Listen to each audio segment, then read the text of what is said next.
Welcome to Science Seekers by SV. In this video, I will give you an overview of the cell from Chapter 8, Class 11. Cell है chapter का name, तो cell को define करने से ही start करते हैं।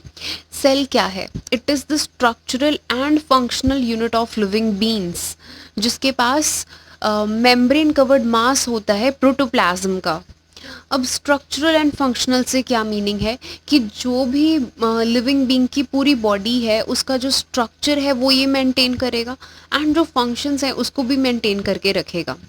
अब इसके साथ ही एक टर्म जुड़ी है साइंस की जिसको हम सेल बायोलॉजी कहते हैं। इस साइंस की ब्रांच में हम जितना भी structure, biochemistry, reproduction, evolution and genetics, ये सभी चीज़ें जो हैं सेल के साथ रिलेट कर कर स्टडी करते हैं। तो इस साइंस की ब्रांच को जिसमें सेल्स के बारे में सब कुछ स्टडी होता है उसको हम सेल बायोलॉजी कहते हैं।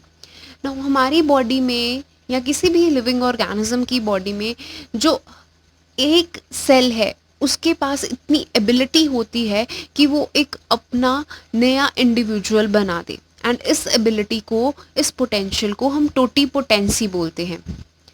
हर एक सेल के पास अपनी पूरी लाइफ प्रोसेस को कंट्रोल करने के लिए वेरियस सेल ऑर्गेनेल्स होती हैं जो कि साइटोप्लाज्म में एम्बेडेड होती हैं।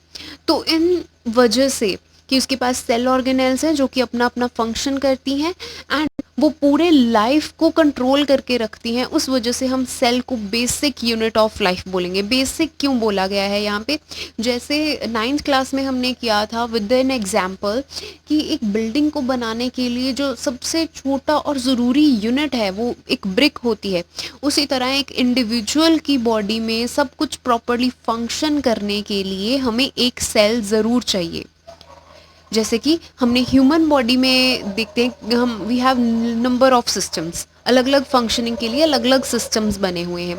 अगर हम सर्कुलेशन की बात करें या फिर हम किडनीज़ के बारे में बात करें, फिल्ट्रेशन की, तो उसमें बेसिक यूनिट क्या है?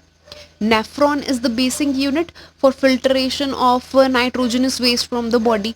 यूरिन के थ्रू जो भी नाइट्रोजनस वेस्ट बॉडी से बाहर एक्सक्रीट आउट होता है, उसके लिए जो बेसिक यूनिट है, कौन सा सेल है, उसको हम क्या बोलते हैं? नेफ्रॉन्स।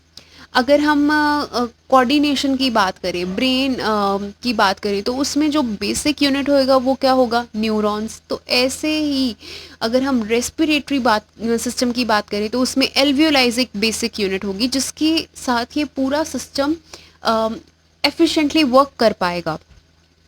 इसीलिए हम एक पर्टिकुलर सेल को किसी भी सिस्टम में और किसी भी लिविंग ऑर्गेनिज्म में जो उसको बोलेंगे बेसिक यूनिट ऑफ लाइफ है।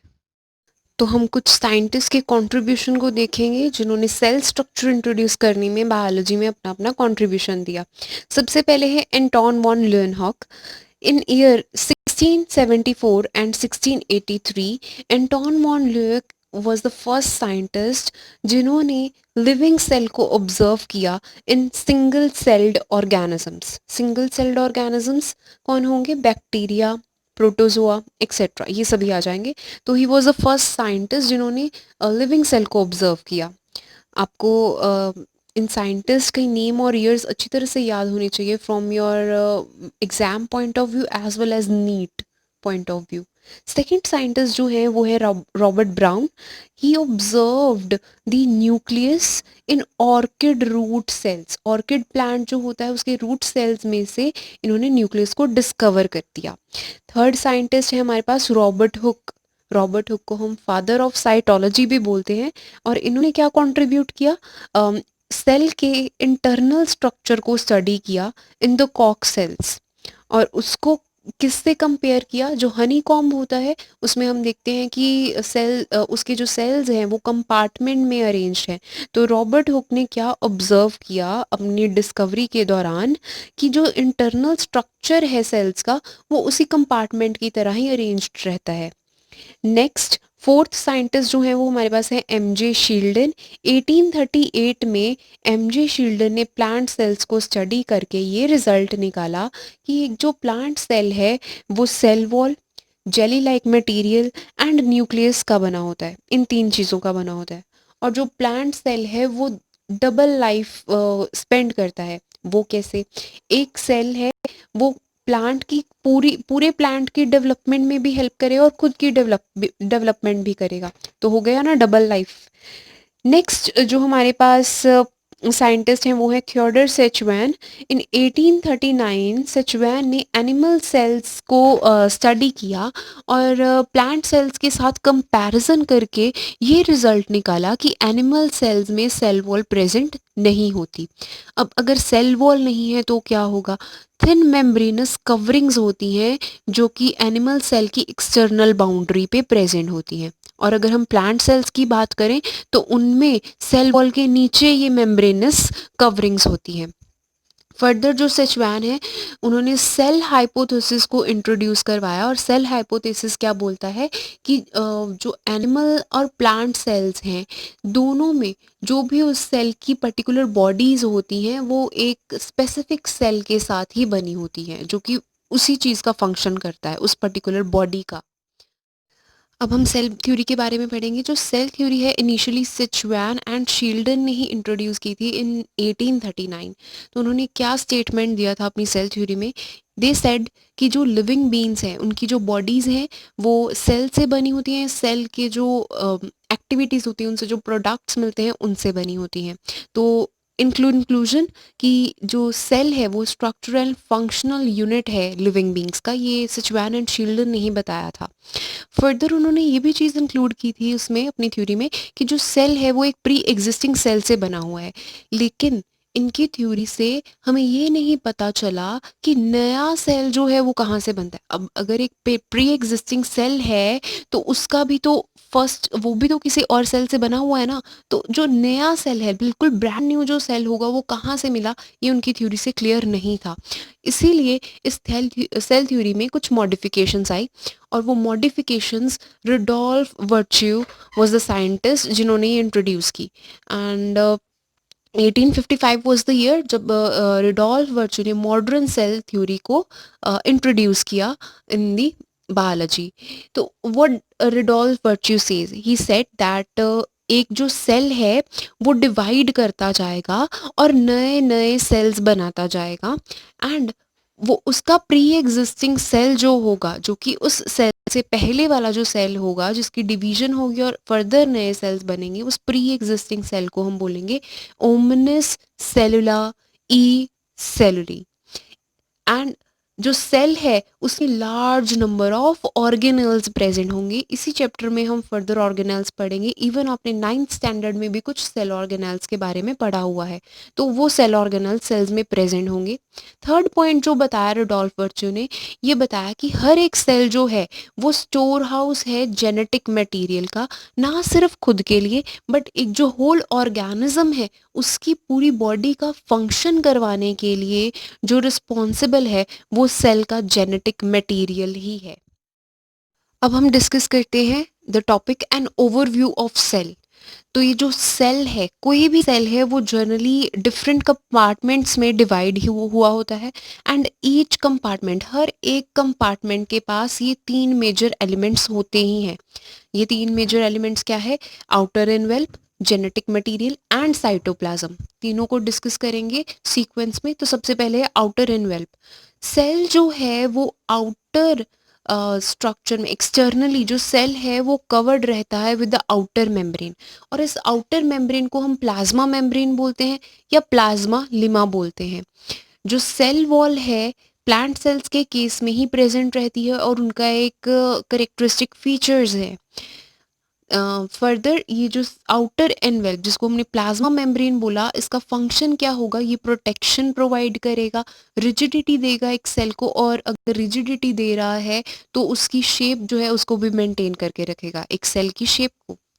नेक्स्ट जो एलिमेंट है, second element, that is genetic material. Genetic material hereditary material होता है एक पर्टिकुलर सेल का जो कि उसकी फंक्शनिंग को कंट्रोल करता है, और इसके पास सारी इंफॉर्मेशन होती है उस पूरे ऑर्गेनिजम्स को बनाने के लिए। जेनेटिक मटेरियल तो उसमें से तो सब कुछ डिकोड होकर ऑर्गेनिज्म की पूरी बॉडी बनती है।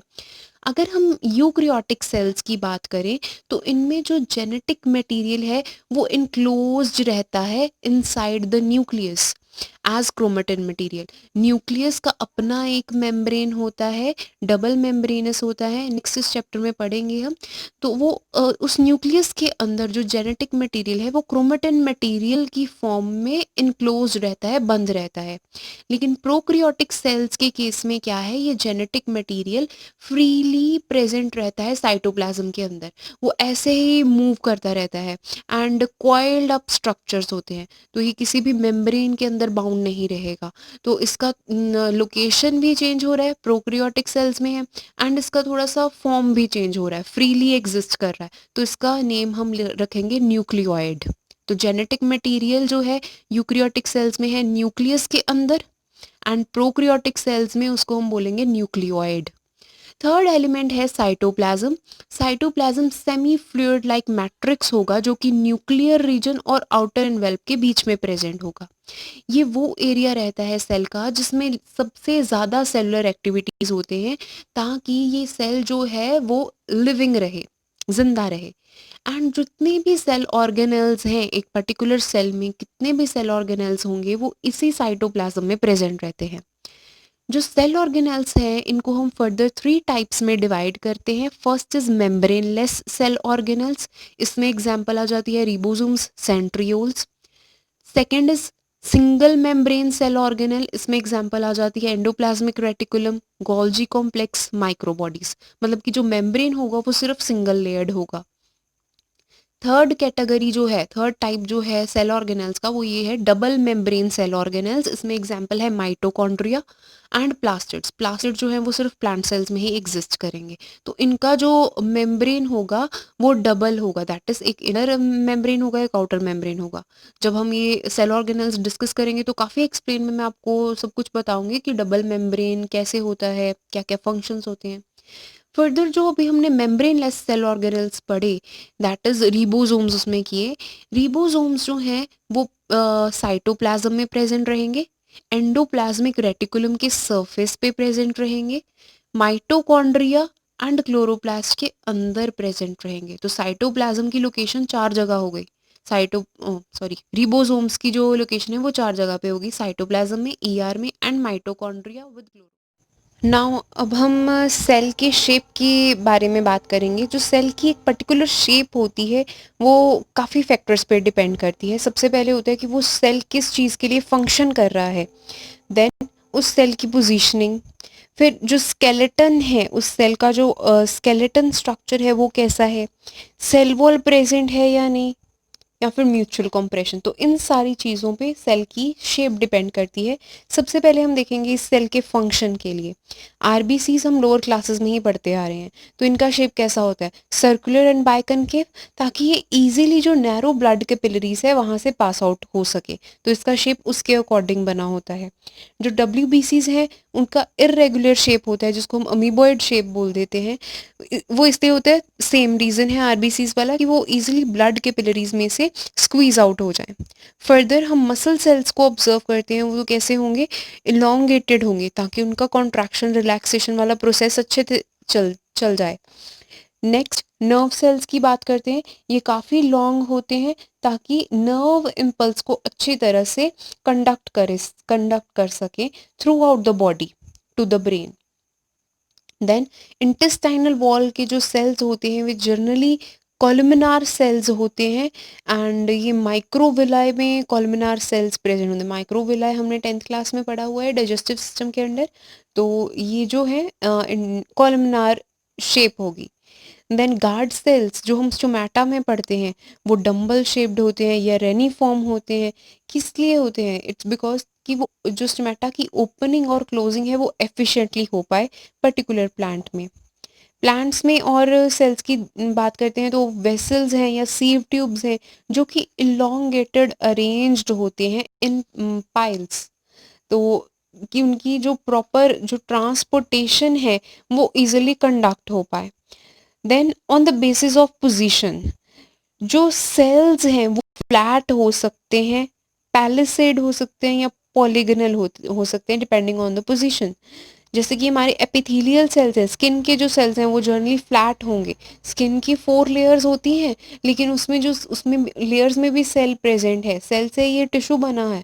तो ये क्या है, ये एपिथेलियल सेल्स हैं और ये फ्लैट होंगे, तो उसकी पोजीशन कि वो स्किन पे प्रेजेंट है तो फ्लैट होंगे। पैरेनकाइमा सेल्स जो हमने पढ़े हैं प्लांट्स में इन 10th स्टैंडर्ड, वो पैलिसेड शेप के होंगे according to the position.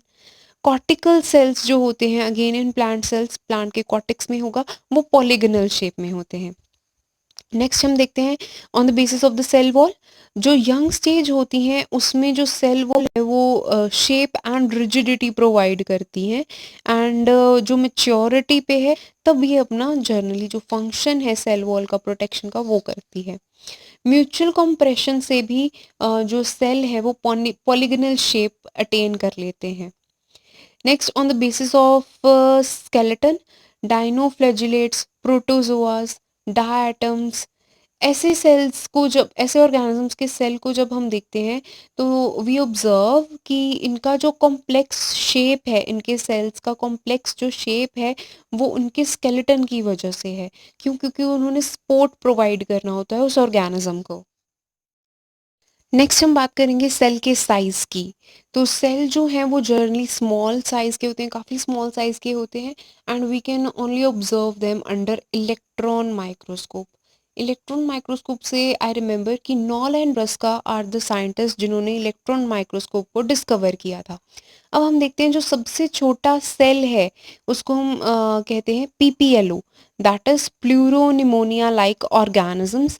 It is the cell जो कि सबसे छोटा सेल है और इसका डायामीटर होगा 0.3 माइक्रोमीटर्स।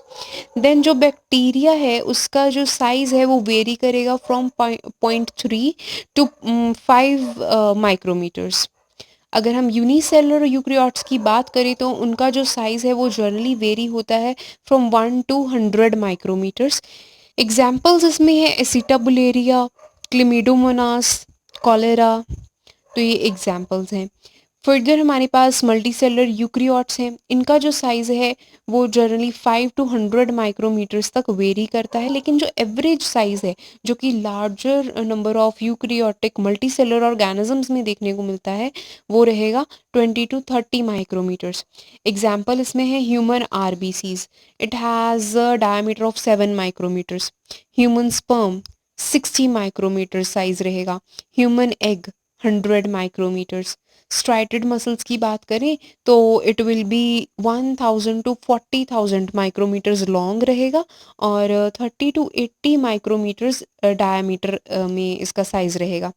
नर्व सेल की बात करें तो ये लगभग 90 सेंटीमीटर लॉन्ग होता है। तो जितना ज़्यादा वॉल्यूम होगा सेल का उतना ही ज़्यादा सरफेस एरिया होगा, ताकि जो सेल हैं वो अपनी अच्छी तरह से एक्टिविटी कर पाएँ, मेटाबॉलिकली एक्टिव रहें, और जितना छोटा साइज़ होगा सेल का उतनी ही ज़्यादा वो सेल जो है मेटाबॉलिकली एक्टिव रहेगा। एंड जो न्यूट्रिएंट्स है उसका क्विक इनटेक करेगा। क्यों? क्योंकि जितना छोटा होगा उतना ही ज़्यादा सरफेस एरिया होगा, एंड उस सरफेस एरिया की वजह से, ज़्यादा सरफेस एरिया होने की वजह से ये क्विकली जो न्यूट्रिएंट्स है उसका इनटेक करेगा। लेकिन अगर हम कुछ लार्जर सेल्स की बात करें तो उसका न्यूट्रिएंट इनटेक काफ़ी कम होता है। लाइफ स्पैन की बात करते हैं। अगर एक सेल का लाइफ स्पैन को डिफाइन करेंगे तो वो कैसे होगा? It is the definite, definite होता है, किसी का भी कोई कम या ज़्यादा नहीं होगा। और किस चीज़ पे डिपेंड करता है? It depends on the genetic clock. जो लाइफ स्पैन होता है ह्यूमन सेल्स में वो हम देखते हैं जो WBCs हैं वो नियर अबाउट 10 टू 12 आवर्स तक एग्जिस्ट कर पाते हैं। लेकिन दूसरी तरफ कॉन्ट्रेरी क्या है कि ह्यूमन बींग्स का ही मसल सेल्स जो है वो लाइफ लॉन्ग तक रहता है। जितनी देर तक ह्यूमन बीन इज लाइव उतनी देर तक मसल सेल भी लाइव रहेगा। लेकिन WBC जो है वो 10 टू 12 आवर्स के बाद डेड होते जाएंगे और नए बनते जाएंगे। जो इंटेस्टाइनल वॉल्स के लाइनिंग सेल्स होते हैं, स्टमक में हो गए, इंटेस्टाइन में, ठीक है, तो यहाँ पे लार्ज इंटेस्टाइन, स्मॉल इंटेस्टाइन में, तो ये जो है वो 24 आवर्स के लिए ही लाइव रह पाते हैं। आरबीसीज की बात करें तो उसका लाइफ स्पैन 120 डेज का होता है। तो इस लाइफ स्पैन के करेक्टर से हमें एक नया टर्म मिलता है, that is apoptosis. Genetically controlled death को हम अपोप्टोसिस बोलते हैं। सो ये लाइफ स्पैन वाला एंड जो सेल शेप वाला मैंने आपको थोड़ा सा एक्सपैंडेड फॉर्म में बताया, it is from NEET point of view. NCERT में आपको सिर्फ आरबीसीज, डब्ल्यूबीसीज, कॉलमनार सेल्स, गार्ड सेल्स, है ना, सीव ट्यूब्स, वेसल्स, इसके बारे में ही पता होगा। एंड सेल साइज के बारे में सिर्फ उन्होंने पीपीएलओ का ही मेंशन किया गया है, यूकैरियोटिक, मल्टीसेलर, यूनिसेलुलर का थोड़ा सा ही मेंशन किया है। लेकिन from NEET point of view you should know about these terms very efficiently. So this was an overview of the cell along with the introduction to the scientist and their contributions. If you have any query, do comment in the comment box. Do like, share and subscribe my channel. Thank you for watching.